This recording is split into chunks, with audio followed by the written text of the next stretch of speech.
नमस्कार। अभिवादन स्वीकार करें आदर्श तिवारी का। विरासत नहीं तय करेगी सियासत के फैसले, उड़ान तय करेगा आसमां किसका होगा। ये पंक्तियां अपने जुबान पे लिए बिहार के पटना में एयरपोर्ट के निकट वेटनरी कॉलेज में जनसैलाब उमड़ पड़ा। आसपास की सड़कें बुधवार की दोपहर से ही वाहनों से पट गई थीं। सड़क से लेकर मंच तक युवाओं का बोलबाला था। नारे लगाए जा रहे थे कि जन सुराज की आंधी है, बिहार में अब विकास की बारी है। कॉलेज ग्राउंड में समर्थकों का बड़ा जुटान था। तिल धरने की जगह भी नहीं थी। समर्थकों का बड़ा समूह सड़क पर जमा हो गया। ग्राउंड में हाई क्वालिटी साउंड सिस्टम और एलईडी स्क्रीन लगे थे। अपने नेता की एक झलक पाने के लिए लालायित समर्थकों की नज़र स्क्रीन पर टिकी हुई थी। सभी जोश और उमंग से पीके पीके के नारों से लबरेज थे। जैसे ही लगभग 2:30 बजे फॉर्च्यूनर कार से एक शख्स धीरे धीरे कॉलेज की तरफ आता है और वो शख्स था जन सुराज का प्रणेता, बिहार के राजनीति में नया नाम प्रशांत किशोर। यह जनसैलाब उमड़ा था जनसुराज के राजनीतिक दल बनने की सार्वजनिक घोषणा के साक्षी बनने के लिए। प्रशांत किशोर अपनी पार्टी लॉन्च करने के साथ मेन स्ट्रीम राजनीति में भी उतर चुके हैं।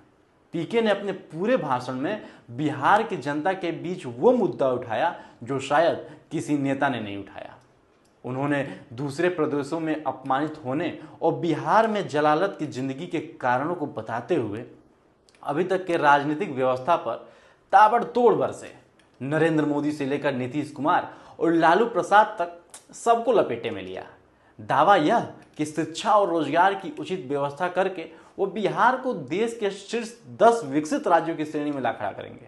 वे बिहार के जिस नए अवतरण की परिकल्पना कर रहे हैं उसमें दूसरे प्रदेशों के नागरिकों को भी रोजगार देने की क्षमता होगी। इसके लिए विशेषज्ञों की टीम कार्ययोजना तैयार भी कर रही है। और आपका उद्देश्य क्या है? क्यों जुटे हैं हम लोग? इसलिए नहीं जुटे हैं कि किसी को मुख्यमंत्री बनना है, किसी को एमएलए बनना है। वो तो कई बरस से आप बनाते रहे हैं। इस उद्देश्य से आप जुटे हैं कि अपने जीवन काल में एक ऐसा बिहार देखें जिस दिन हरियाणा, पंजाब, गुजरात, महाराष्ट्र से लोग बिहार में रोजी रोजगार करने आए, तब मानेंगे कि बिहार में विकास हुआ। कथित तौर पर व्यर्थ की योजनाएं जैसे शराबबंदी, सर्वे, स्मार्ट मीटर से जनसुराज परहेज करेगा। सत्ता मिलने पर घंटे भर के भीतर शराबबंदी समाप्त कर देंगे और बजट की सर्वाधिक राशि शिक्षा पर खर्च करेंगे। प्रत्याशी चयन तक का निर्णय जनसहमति से होगा। पार्टी का पटना से लेकर दिल्ली तक जाना है। शायद इसीलिए स्वर समवेत होगा।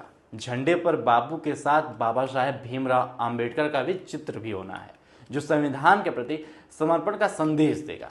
जाति पाति वर्ग भेद से दूर मानवता जनसुराज की विचारधारा होगी। प्रशांत किशोर ने अपने संबोधन में कहा कि जिसकी जितनी भागीदारी उसकी उतनी हिस्सेदारी। हर जात जमात के योग्य लोगों का जनसुराज अवसर देगा। चुनावी राजनीति के लिए योग्य लोगों के पास यदि धन नहीं होगा तो उसकी चिंता आप न करें, उसकी चिंता जनसुराज करेगा। लेकिन जनप्रतिनिधि बन जाने के बाद अगर ईमान किसी भी तरह से डगमगाया तो फिर राइट टू रिकॉल होना ही है। अपने संविधानों में यह व्यवस्था करने वाला जनसुराज मधुबनी के मनोज भारती को कार्यकारी अध्यक्ष चुना। जनसुराज में अध्यक्ष का कार्यकाल 1 वर्ष का होगा। इस तरह विधानसभा के चुनाव तक मनोज भारती पद पर बने रहेंगे। अध्यक्ष के अलावा नीतिगत निर्णय लेने के लिए नेतृत्व समिति होगी। बहरहाल विकास की राजनीति करने का वादा करने वाले, जात पात को खत्म करने की दावा करने वाले प्रशांत किशोर को भी बताना पड़ा कि उनका राष्ट्रीय अध्यक्ष एक दलित है और यही तो बिहार की राजनीति की विशेषता है। इसी के साथ मुझे दीजिए इजाज़त। यदि आप इस वीडियो को YouTube पे देख रहे हैं तो चैनल को भी सब्सक्राइब करें और Facebook पे देख रहे हैं तो पेज को तुरंत फॉलो करें। धन्यवाद।